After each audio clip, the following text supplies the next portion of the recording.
Okay, so great little thing you can do with plastic straws while you can still buy them, and you might have to import them from overseas, but buy them in bulk. Make little kazoos. So we could use this for level 2 or 3 waves, but in essence I would do this with any age group. It's really fun. I've quite often demonstrated at primary teacher workshops. So what we do to make one is we take the plastic straw and we flatten one end of the straw between our teeth. Doesn't matter which end it is. And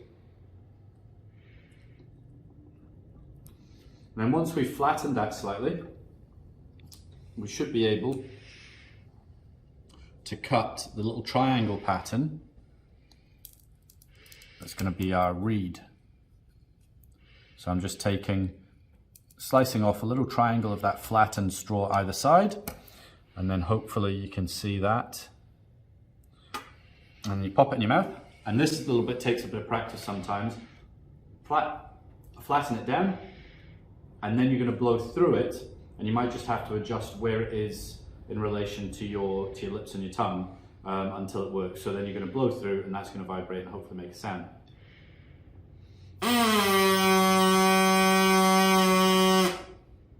All right, imagine that with 20 students doing it at once.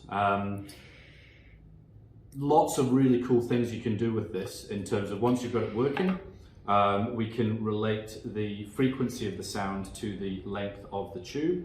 And so one that I quite like getting the students to do is to, well, do you want to play on yours, see if it's...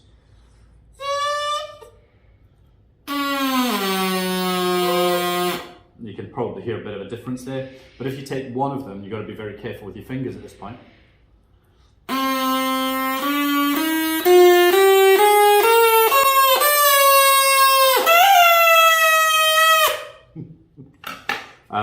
And so we can hear how the pitch changes as we change the length of the tube.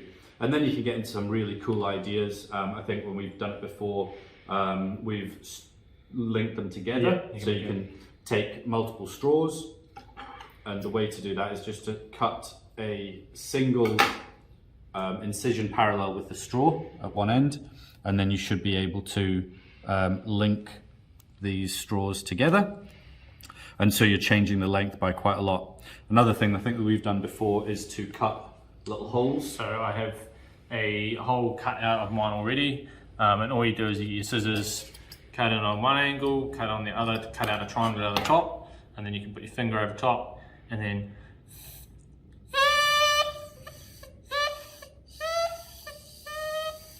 hold on.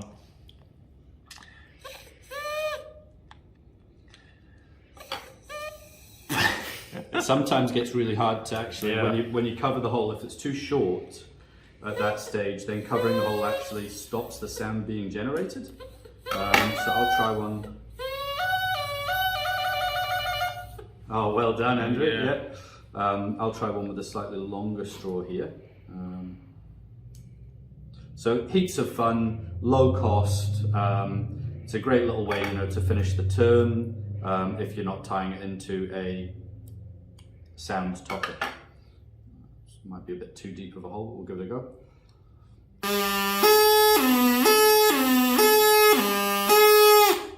And so then the students might want to experiment, try multiple holes in different places, and see if they can get a bit of a tune going out of there. All right, so that's little straw kazoos. Thank you.